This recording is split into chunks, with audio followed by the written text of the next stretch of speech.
Good morning, good morning, good morning. Happy Monday. Happy Monday. It's the beginning of a new week. It is a reset time. I kind of look, I'm trying to change my perspective on Monday rather than like, oh my God, I gotta go to work. To, hey, it's reset time. It's an opportunity to, change the trajectory of some things that maybe did not flow quite the way they should have last week. It's time to jump on stuff and get it popping.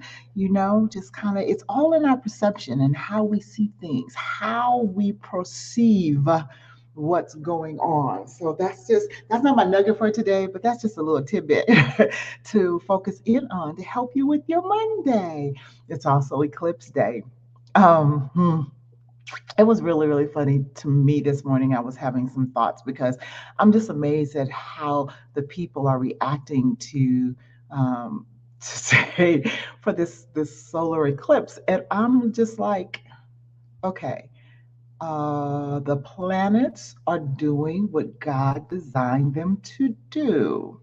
We don't need to worry or be like overly amazed until they stop doing what God intended for them to do. So I'm just like, businesses are closed and some schools are closed. And it was like, for 4 minutes.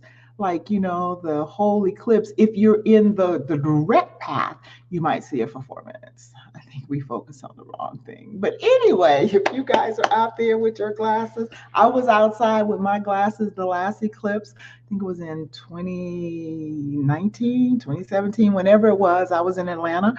We stepped outside of our office, as did most of the building. We put on our glasses, we looked up, we watched it, and we went back inside and went back to work. It was like, oh, okay, so I've seen it. It was really like, all right, there's so many more important things to focus on. And no, it's not the rapture happening for those conspiracy theorists. Okay, let me move on. My nugget for today my nugget for today is something that God just really pointed out to me so profoundly yesterday. I was my pastor was teaching about it being elevation time, and she came from Numbers. I believe it was Numbers 13. And as she was reading, and then we were, reading the word, there was one thing that leaped out at me that as many times as I've read the about the Exodus and the spies going into the land and all of that, there's several things that have always just really resonated with me, um, with the 10 that had the negative report. And and the fact that Caleb and Joshua, they were of a different spirit. And so I've taught on that. I've meditated on that, being of a different spirit. When God tells you something, when he gives you a directive, make sure that you step out in the directive that he gives you, because he will provide for it and you are well able, as Caleb said. But this is what really leaped out to me yesterday, and I'm gonna read it. Let's see. Do I want the NIV? I think I want the amplified. I was in an amplified mode yesterday because I had to do some things as well. Yes. All right.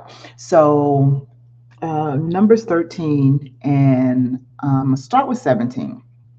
Okay, and I'm going to end out at 20. It says, Moses sent them to spy out the land of Canaan and said to them, go up this way unto Negev, the south country, then go up unto the hill country. See what the land is like, and whether the people who live there are strong or weak, few or many, and whether the land in which they live is good or bad, and whether the cities in which they live are open camps or fortifications, and what the land is, whether it is fat, productive, or lean, whether there is timber on it or not.